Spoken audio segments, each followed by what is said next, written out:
Hey, ¿qué tal, familia? Muchas bendiciones. Byron les saluda y les bendice en el nombre poderoso de Jesús. Para mí es un placer estar acá con cada uno de ustedes. Me siento más que bendecido de el día de hoy. No estoy solo acá, sino que me encuentro con un amigo, hermano y también compadre, Dios mío. Y es el evangelista Dani Santana. Dani Santana, mi hermano. Bien, un placer, Byron. Dios te bendiga mucho. ¿Cómo te sientes? Amén, todo bien, gracias al Señor. Me alegro, me alegro. Un privilegio estar aquí para compartir, ¿verdad? Hablar en base a la Biblia y sé que será de mucha edificación. Un tiempo glorioso, sí. Hoy en día, hermano, tenía mucho por traer a Dani. Dani está más difícil que Juan Carlos Harriga. Esto es increíble. Dani, tú le escribes hoy y entre agenda y agenda. Y ya los compromisos de familia, Dani, no igual que antes, que cuando uno estaba soltero. Me decía, te coge para acá. Llamamos un juidero por cualquier actividad. Ya estamos casados, ahora hay que tener buena administración. Así es. Así que gracias, familia, por estar acá. Comparte este video. Bendecimos a la gente que nos dejan sus comentarios día tras día y la gente que se sienten contentos. Hay gente que se sienten contentos, Dani, con el contenido que estamos haciendo. Amén. Porque dentro de una generación que ahora mismo lo que está dejando, lo que está haciendo famoso, no es la manifestación de Dios, sino el chisme. Yo compartía con alguien algo días atrás y escúcheme que comenzamos duro, pero yo compartí a Dani con alguien días atrás que si tú lees la Biblia, en el Nuevo Testamento dice que cuando Jesús hizo el milagro que convirtió el agua en vino y sanó el paralítico que se levantó, dice, y la fama de Jesús se extendía por toda la tierra. Se extendía la fama por los milagros que Jesús hacía y la multitud venía. Ahora, la gran mayoría de personas, la fama se extiende, pero es por los chismes que dicen. Uno le tira al otro, otro habla mal del otro y da pena lo que está viviendo. Pero, Dani, cuéntame, hablamos un poco de ti. Sí. Antes, Byron, de entrar ya en materia, no puedo dejar pasar la oportunidad, ya que introduciste la conversación bien fuerte. O sea, Dios mío. Una realidad respecto a la fama, y sabemos que la fama no es pecado. No. O sea, ser una persona famosa o una persona influyente no es pecado. El asunto es que muchos jóvenes, muchos ministros que van subiendo en esta generación, están buscando la fama, o sea, van detrás de la fama. Cuando en realidad los hombres de Dios que el Señor honró no buscaron la fama, sino que la fama llegó como un resultado de su búsqueda, de su fidelidad. Ahí entra el ejemplo de David y muchas personas. Jesús, por ejemplo, como tú decías, hizo milagros y cada vez que había una manifestación poderosa, por eso era conocido. Entonces yo le quiero preguntar a esas personas que están ahí, ¿por qué te están conociendo a ti? Porque hay mucha gente que son conocidas, como tú decías, por compartir mensajes, quizás que son tendencia, porque hay personas que tienen una habilidad en materia de marketing, de arrastre, sí. Y saben qué contenido es el que más impacta y el que la gente le va a dar más view. Perfecto. Pero quizás no es lo que Dios te envió a compartir. O sea, yo no tengo que tener el diseño que el mundo quiere darme. Quizás el contenido que yo comparta no es el que la gente más aplauda, pero quizás sea el que sí Dios me está demandando. Tremendo. Y a veces la gente empieza a compartir contenido, hacer cosas que quizás la persona no entiende que está mal. Entonces tenemos que revisarnos si estamos caminando en el diseño de Dios para hacer lo que Dios quiere, o yo estoy haciendo, o me estoy acoplando al diseño de los hombres para yo caer bien delante de la gente. Tremendo, tremendo. Sí, porque tú estar en tu diseño, Byron, te va a traer conflicto. Yo te voy a hacer una pregunta ahorita, cuando termine. Sí, porque hay gente que te conoce, que me siguen y saben quién tú eres, que tú eres un evangelista de acá de la zona del Cibao, muy famoso en esta zona, diríamos de tendencia. Pero no quiero pasar por alto la gente que no te conoce, que tú me des una poquita rápido, una biografía con respecto a ti, cuántos años tienes en el evangelio, cómo conociste al Señor y todo eso para que los que no te conocen te puedan conocer. Bien, mi nombre es Dani Santana, ya que sabemos que hay una comunidad, ¿verdad?, que sí, no me conoce. Por la gracia del Señor soy evangelista. Me entregué al Señor. ¿Todavía tú eres evangelista? Sí, porque soy evangelista. Sí, yo te pregunto porque tú sabes que después de 5 años de que ya tú eres profeta. Soy evangelista y doy gracias a Dios porque a pesar de los muchos compromisos, las muchas demandas, gracias a Dios que siempre he mantenido ese ministerio con la fuerza del Señor. Llegan altas y bajas. Claro. Pero seguimos con la convicción y el llamado del Señor. Me crié en la iglesia, en el ambiente de la iglesia, siendo muy joven. O sea, tus padres son cristianos, Sí, te influenciaron. sí. Okay. Ellos me instruyeron desde niño. Recuerdo cuando iba a la iglesia que me dormía en los bancos.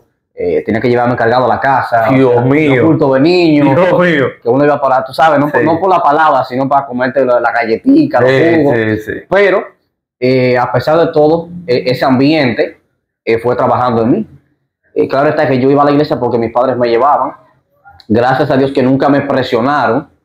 Eso es importante. Pero sí me instruyeron. Okay. Y ya en eso de los 14 años aproximadamente, cuando me bautizan, a mi hermana también Jocelyn Santana, que en el 2007 nos bautizaron, y desde ahí empezamos una relación con Dios que yo recuerdo que no era muy firme, no era muy devocional, pero sí llegó un momento, no sé, quizás la gente, algunos van a recordar que aproximadamente en el año, creo que fue en ese mismo año 2007, cuando hubo el problema de la presa, una tormenta que... la tormenta Olga creo que era. Sí, que hubo un asunto con la compuerta, bueno, que gran parte de Bellavista, aquí en Santiago, Rafey, muchas casas fueron inundadas, personas murieron porque hubo un desbordamiento enorme, o sea, del río Yaque.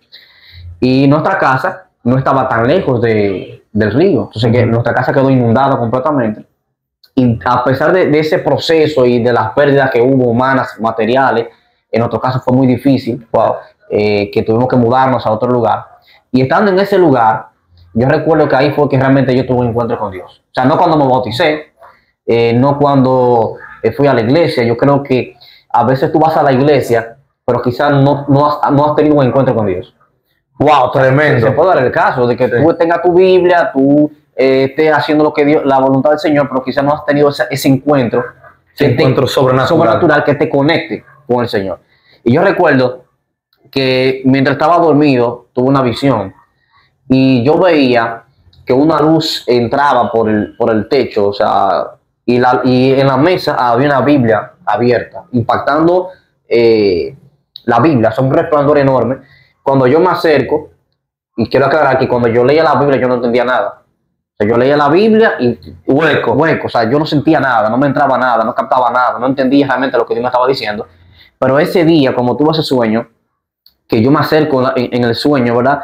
Y tomo la Biblia en mis manos, automáticamente visualizaba el monumento de Santiago y lo veía en llamas. ¡Wow! Y yo recuerdo que desde ese día, cuando yo tomé la Biblia, Byron, que la luz me impactaba en los brazos, yo podía, mis brazos ardían. Y yo veía que esta parte aquí, el antebrazo, podía notar que brillaba. Y para mí fue algo tan impactante, porque desde ese día, Byron, yo empecé a leer más la Biblia, empecé a orar más, a escuchar emisoras cristianas, porque no la escuchaba, aún yendo a la iglesia. Pero de ese día empecé a escuchar la palabra, el radio en mi casa amanecía con una emisora cristiana. O sea, empecé a buscar al Señor. Y desde ese momento que empecé a orar por gente enferma.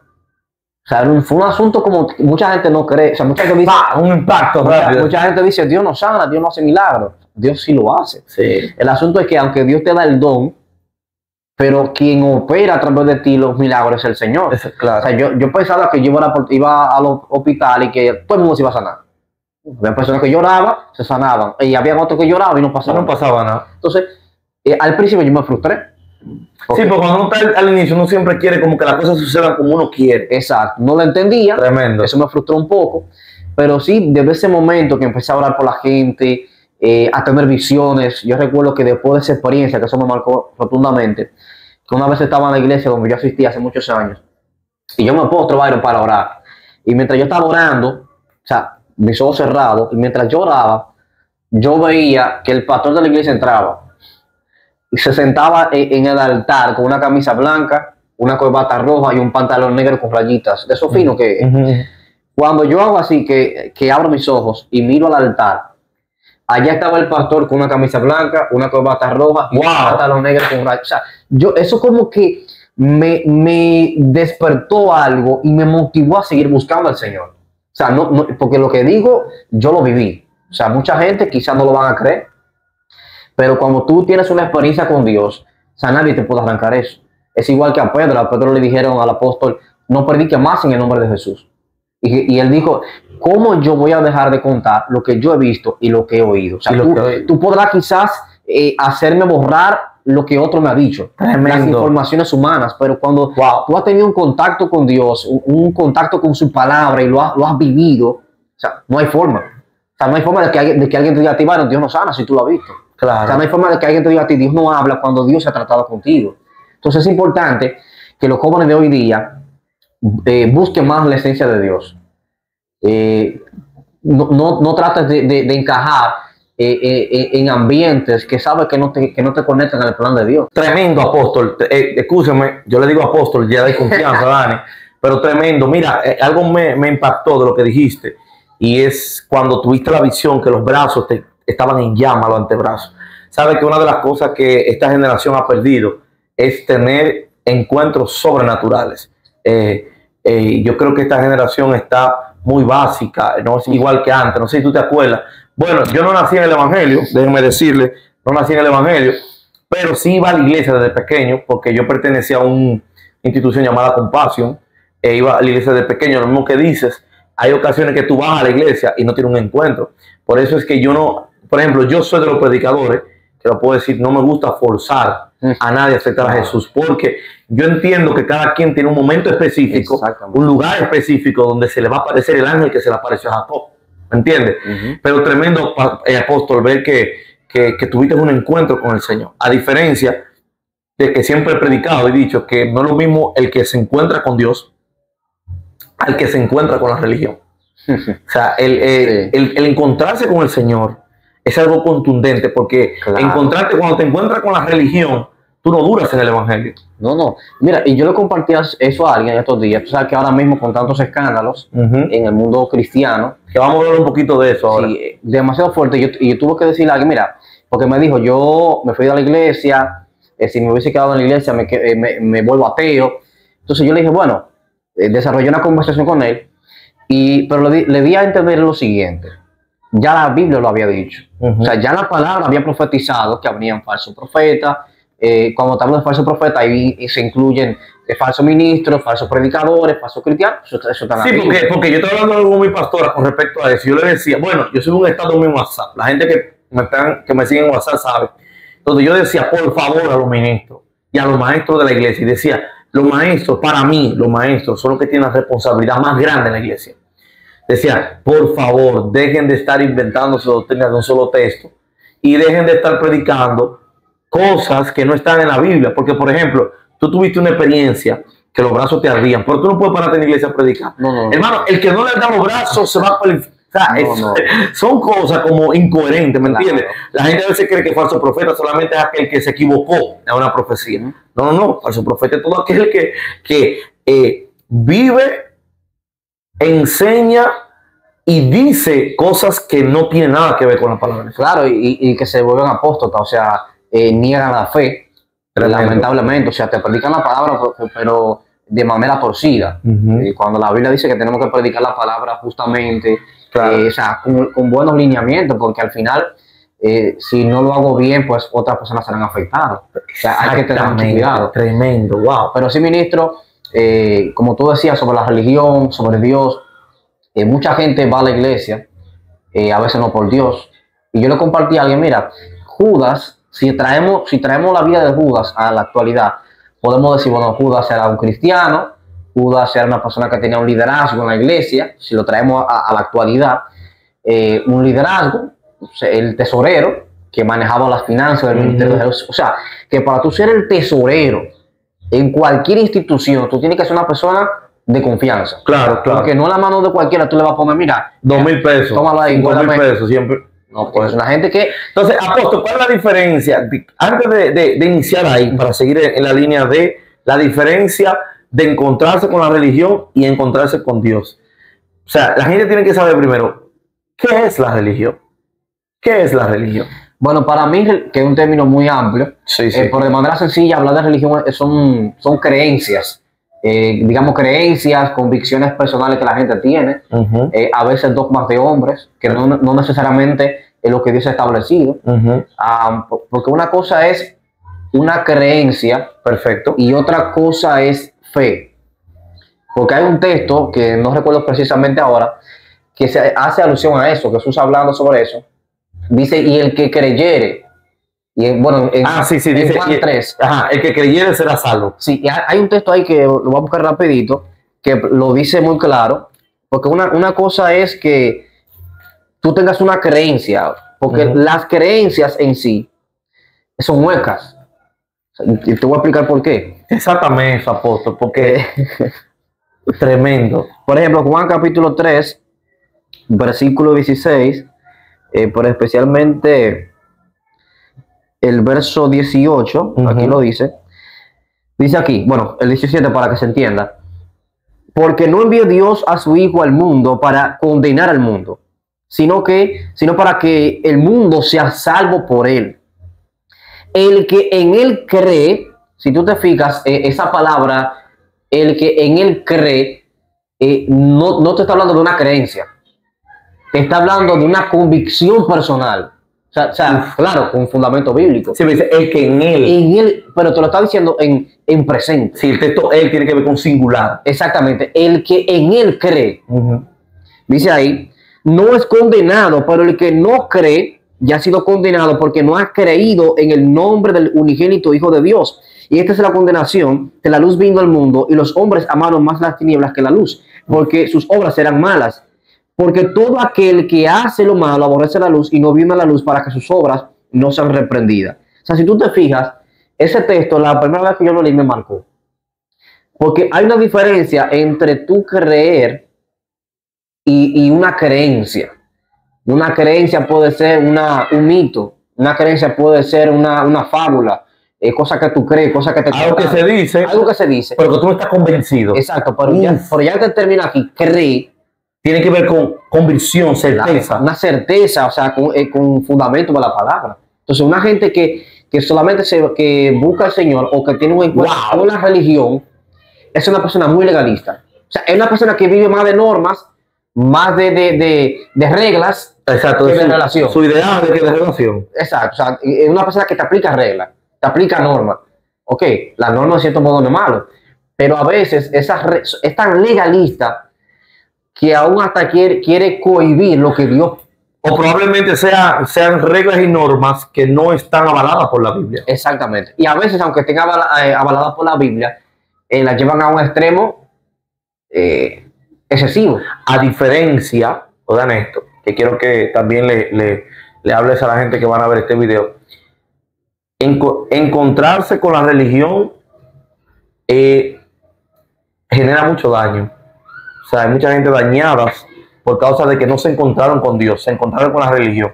Y lo voy a decir un poquito claro. Hay gente que se encontraron con el pastor, otros se encontraron con el predicador que te predicó esa noche, otros se encontraron con el amigo que te invitó a la iglesia. Mario, entonces cuando Judas traiciona a Jesús, ¿qué hizo Pedro? ¿Se descarrió? Nunca en la vida. ¿Se fue al mundo? No. Entonces, ¿por qué hoy día cuando un líder influyente comete un pecado, que es humano, y no lo justificamos, pero Judas también pecó, traicionó a Jesús y luego sabemos lo que hizo? Pero Pedro y los demás apóstoles se permanecieron. Entonces, no nos alegramos por el que cae, debemos orar. Pero si alguien fracasa, si alguien cae, el deber suyo no es dejar a Dios, no es dejar la iglesia. Porque alguien me dijo, no, la iglesia no salva. No, pero la iglesia es un medio que te conecta a la salvación, claro. Entonces, por ejemplo, la universidad es el medio para tú alcanzar un título. Ahora, si tú no te inscribes, si tú no te esfuerzas, si tú no haces el trabajo, tú no lo vas a recibir. Entonces, lo mismo pasa con la iglesia. La iglesia es un medio que te conecta, que te acerca a Dios. Entonces, es importante que nosotros vayamos a la iglesia, que nos congreguemos, pero que entendamos que es un encuentro con Dios. Entonces, ahí es, Dani, donde yo puedo decir, tomando el espacio, que, por ejemplo, esta generación de ahora está muy natural. O sea, que no es lo mismo carnal, natural y espiritual. Esta generación está muy natural porque, por ejemplo, mira lo que tú dices, cuando tú aceptaste al Señor, que tuviste un encuentro con Dios, dice que fue una experiencia sobrenatural. Los brazos te ardían, tú podías ver cosas. Entonces, por ejemplo, cuando yo siempre he dicho, está bien, a ti te ardían los brazos, pero hay otra gente que tuvieron una experiencia o una convicción a través de algo. Son cosas que cada quien maneja una experiencia personal de acuerdo a cómo Dios ha tratado con él, ¿verdad? Por ejemplo, yo iba mucho a una iglesia desde pequeño y también iba mucho a la iglesia que hoy me congrego. Más sin embargo, el día que acepté al Señor, no fue en esa iglesia. Estaba afuera tomando alcohol, ¿me entiendes? Un día. Entonces, ahí fue que tuve mi encuentro con el Señor. Hasta el día de hoy, yo digo que el que se encuentra con Dios, sea como sea, es difícil mirar atrás otra vez. Claro, no es que no caigas, no. Probablemente tú caigas, probablemente tú tengas debilidades altas y bajas, pero no sales de la fe. Porque tú estás convencido en el Dios que creíste. Claro, Byron. Es que yo entiendo, mira, la iglesia, o sea, quienes formamos la iglesia, hombres y mujeres de Dios, somos imperfectos. Claro. Y la misma Biblia te dice, trigo, cizaña, Judas, Pedro. O sea, hay un conjunto de personas que están en la iglesia, pero realmente no son. ¿Verdad? Y en Mateo 24 te relata de eso. Sí. Entonces, el asunto es que debemos enfocar nuestra vista en Dios. O sea, independientemente de quién fracasó, qué error cometió fulano, o sea, usted no puede dejar a Dios. Nunca. O sea, yo no puedo volverme ateo, porque bíblicamente está demostrado. Entonces, mi mayor ejemplo en cuanto a eso, porque bíblicamente está ahí registrado, es Pedro, en cuanto a que nunca dejó al Señor por el error de otro. Y cuando él mismo se equivoca, porque hubo un momento que Pedro, el Señor lo saca de la pesca, y cuando Jesús muere, dice la palabra que él vuelve a pescar de nuevo. Cuando el Señor le dijo, tú serás pescador de hombres, o sea, ya tú no vas a pescar peces. Pero volvió otra vez a ese hábitat, a ese estilo de vida del cual el Señor lo había sacado. Entonces, es importante que usted entienda, ya sea que usted haya errado o que otro haya errado, no deje al Señor. Aunque sabemos, ¿verdad?, que hay errores que también se pagan en la tierra, legalmente. Pero ya es otro tema. Sí. No vamos a entrar ahí, pero enfóquese en Dios, ¿verdad? Y tenga ese encuentro con Él. Amén. Sí, porque yo diría que encontrarse con Dios depende mucho. A veces tú no le estás buscando, porque nosotros no somos que decidimos encontrarnos con Dios. O sea, Él es que decide encontrarse con nosotros. Hay un encuentro que es para cambiar el camino que estamos llevando, que lo produce Dios. Que ese encuentro, el mismo que fue cuando Saulo iba a perseguir la iglesia y se le apareció Cristo. Fue Dios que decidió encontrarse con él. Ahora, hay un encuentro que lo provocamos nosotros. Amén. Que es que luego de ya conocer quién es Dios, entonces intimamos con él hasta que se nos revela el máximo poder de quién es él. Y quiero aprovechar este tiempo que estamos hablando con respecto a los encuentros con Dios. Date cuenta que la Biblia dice que Moisés fue a través de un encuentro sobrenatural. La salsa ardía, lo sobrenatural no era que ardiera, sino que no se consumía. Y ahí escuchó una voz que le hablaba. Exacto. Otra más que te puedo decir. Abraham se le apareció el Señor. Dice que habló cara a cara con Dios. ¿Quién no? Enoc también. Elías. ¿Me entiendes? Eliseo, David, Salomón. O sea, te estoy mencionando personas en los apóstoles, para la gente que dicen que no, varón, porque eso era el Antiguo Testamento. Sí, porque oye, ¿qué pasa? Hay gente que hoy en día no se meten con Dios, no ayunan, no buscan al Señor, no oran, porque dicen que eso era en el Antiguo Testamento. Y como eso era el Antiguo Testamento, vamos a dejar eso a la gente del Antiguo Testamento. Pero en el Nuevo Testamento, el Nuevo Pacto, nos damos cuenta que también fue así. Lo único que puede aperturarnos, Dani, a lo sobrenatural, es entregarnos al Señor. O sea, en el Nuevo Pacto, viene Juan predicando, Juan no operó un milagro, ese no era su llamado. Él predicaba el Evangelio, abría camino, dice la Biblia, esa era su asignación, abrir camino. Que luego quiero hablar algo con respecto a eso, porque hay gente que fueron ungidos para abrir camino y hay otros que fueron ungidos para manifestar el camino. Entonces hay gente que los que fueron ungidos para abrir camino quieren manifestar el camino, y los que fueron ungidos para manifestar el camino entonces quieren abrirlo. Entonces, oye algo, en ese tiempo, por ejemplo, en el Nuevo Pacto, nosotros nos damos cuenta que dentro de lo que seguían a Jesús, hubieron 3 específicamente que vieron cosas más sobrenaturales que los otros, que los demás. ¿Cuáles fueron? Pedro, Juan y Jacobo, su hermano. Dice que cuando fueron a orar, Jesús se apartaba y oraba a solas y se llevaba a Juan, a Pedro y a Jacobo. ¿Por qué? ¿Por qué Jesús subía con los 12 y se apartaba con ellos tres a solas. ¿Sería que Jesús tenía algo diferente con ellos tres? No, lo que pasa es que ellos tres tenían una hambre diferente a los demás que estaban ahí. Eran lo mismo, para Dios eran iguales, pero ellos tres tenían una hambre mayor que los que estaban ahí. Claro. Juan se le conoce como el discípulo amado, Jacob siempre estaba ahí atrevido, y Pedro ni se diga.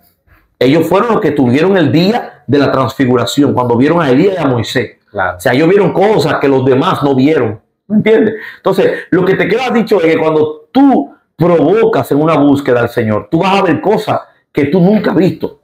Hay cosas que, y te voy a decir algo, Dani, hay veces que tú quieres soltar la toalla, tú sabes, no quieres ir a la iglesia, no quieres meterte con Dios, pues ya en su momento de baja. Claro. Pero esas experiencias que uno ha tenido son las que te dicen, no, Dios, es real, yo no puedo soltar esto. Y eso, Byron, que ahora que dices, hay un tema que yo he estado preparando, o sea, Dios trata con cada quien de manera diferente. Claro, claro. Y hubo una palabra que llegó a mi espíritu hace unos días, y esa palabra me decía así en la mente, recordando victorias pasadas. Wow. Y porque tú recordar lo pasado no es malo.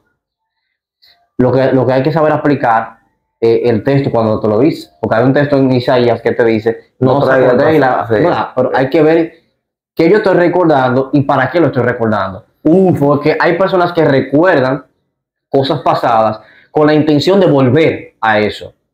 Los hebreos, por ejemplo, queremos regresar a Egipto, porque allá comíamos cebolla, entonces querían regresar. O sea, ellos preferían la esclavitud antes de pasar el desierto y luego alcanzar la promesa. Entonces hay gente así que cuando la situación se pone difícil o tensa, déjame soltar la iglesia, déjame soltar a Dios.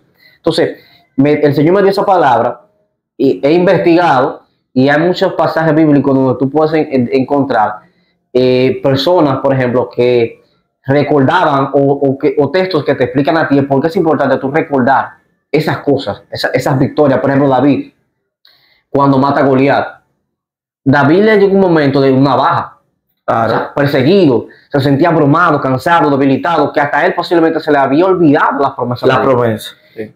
No, y también para aportarte algo a lo que está diciendo, también cuando Jehová hablaba al pueblo a través de un profeta, en una ocasión le dijo, el profeta se la llevó y le dijo, acuérdense las promesas que Dios hizo a nuestros padres. Claro. O sea, a veces acordarse de la victoria pasada activan la victoria futura. Y el mismo Moisés en un momento también les repitió al pueblo las mismas leyes, la palabra del Señor, porque como humanos, a veces, aunque sepamos ciertas cosas, podemos olvidarlas. Claro. La tenemos ahí en el subconsciente, pero a veces la olvidamos. La olvidamos, sí. Entonces, recuerda, Byron, que cuando David vence a Goliat, la espada, él la guarda.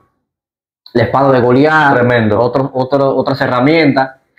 Tiempo después, cuando él está siendo perseguido por Saúl, que él sale rápido, si mal no recuerdo, hubo un sacerdote, no recuerdo su nombre, a quien David le dice así, tú tienes un arma, tienes algo, una espada, algo que necesito porque salís rápido. Y él dijo, bueno, aquí está la espada de Goliat, aquel gigante que tú mataste. O sea, tú recordarle a una persona que está siendo perseguida, que posiblemente dice, Dios me ungió, pero ahora estoy siendo perseguido. Y esa persona entregarte en tus manos, mira, esa fue la espada. O sea, el hecho de poner esa espada o de David haberla tomado, automáticamente ahí su fe se activaba. Porque tú ibas de una vez a trasladarte a lo que Dios hizo contigo cuando la gente pensaba que tú no podías. Tremendo. O sea, ahí Dios me daba a entender, tú tienes que recordar. Y cada vez que me llegan esos momentos difíciles, yo empiezo a recordar todas las cosas que Dios ha hecho contigo. Porque hay cosas, Byron, que son tan visibles que tú nada más tienes que mirarlas. Y tú decís, bueno, por Dios hizo eso. O sea, si Dios hizo eso, ¿qué no puede hacer? Y hay muchos ejemplos. Cuando pasaron el Jordán, que el Señor le dijo, levanten, hagan un monumento, tomen piedras y pónganla ahí. Entonces, ¿para qué? Para que cuando nuestros hijos pregunten quién es Dios, qué hizo Dios, cómo llegaron aquí, ustedes le van a mostrar ese monumento, un monumento conmemorativo, un monumento para recordar este paso, este trayecto. O sea, a una misma Biblia te enseña que es importante uno mantenerse recordando. Claro. Esa victoria. Esa victoria, sí. Porque hay momentos que quizás nadie va a estar ahí para ayudarte, nadie va a estar ahí para darte un empuje, pero el hecho de tú recordar todo lo que Dios ha hecho contigo, es más, aún eso te motiva, Byron, a ser agradecido con Dios. Aún tu fe recibe fortaleza cuando tú recuerdas eso. Amén. Pero una gente que olvida fácilmente lo que Dios hace. Amén, tremendo. Dani, ya para terminar, yo quiero que tú me le des una palabra de fe a esos jóvenes de esta generación que han dejado la búsqueda, el altar, han dejado de intimar con el Espíritu Santo, ya no tienen experiencia, ya no escuchan la voz de Dios y han perdido esa conexión. Quiero que le dé una palabra de levantamiento de fe a esa masa que te va a ver en este video. Amén. A través de esta plataforma quiero retomar esa palabra que decía hace unos segundos respecto a recordar las victorias pasadas. Yo sé que hay muchos jóvenes, al igual que David, que fueron ungidos, que se le dio una palabra poderosa, creíste la palabra, pero obviaste que cada vez que Dios te da una palabra, las tinieblas te van a perseguir. Aún la misma palabra enseña que por causa de la palabra seremos perseguidos. Y aún la misma parábola del sembrador, hay una parte de esa parábola donde se relata lo mismo, que mucha gente por causa de la palabra son perseguidos y abortan el propósito de Dios. O sea, quizás estás en esa condición, como David, perseguido, en una cueva, depresivo, y quizás dices, Dios se equivocó cuando te llamó o cuando te ungió. Quiero decirte en este momento que Dios no se equivoca. Si Dios te marcó, si Dios te dio una palabra, es porque tienes el potencial y Dios te va a formar para ser ese hombre o esa mujer que Él marcó en la eternidad. Amén. Es importante que tú te detengas un momento, que hagas un stop, que empieces a meditar en la palabra, a meditar lo que Dios te dijo, a recordar esas victorias, a recordar esa palabra que posiblemente el día que te la dieron tú la agendaste. Wow. Yo siempre he usado que cuando me dan una palabra, le escribo. Y había momentos que cuando yo abría ese cuaderno, que yo veía esta profecía, esta palabra. Tremendo. O sea, tú recordar, y hoy te quiero motivar, recuerda esas palabras. Porque así como hoy te motivo a que tú recuerdes lo que Dios te dijo, es porque precisamente Dios te tiene pendiente. Amén. Levántate porque grandes cosas vienen de Dios para ti. Wow. Tremendo, apóstol. Ministro, Dios te me bendiga mucho más. ¿No? Y recordamos que el término apóstol es de respeto. Es algo de cariño. Sí, no vaya a ser que... mi gente, dejen sus comentarios qué les pareció esto. Vamos a tener a Dani más a menudo por acá. Es una bendición tener a Dani con nosotros. Fue de gran bendición este conversatorio profético, Dani. Amén. La gente se va a disfrutar bastante esto. Y les recomiendo a que se suscriban si no lo ha hecho. Comparte este video y bendiga a alguien con esta palabra. Yo sé que Dios hablará sus vidas. Bendiciones.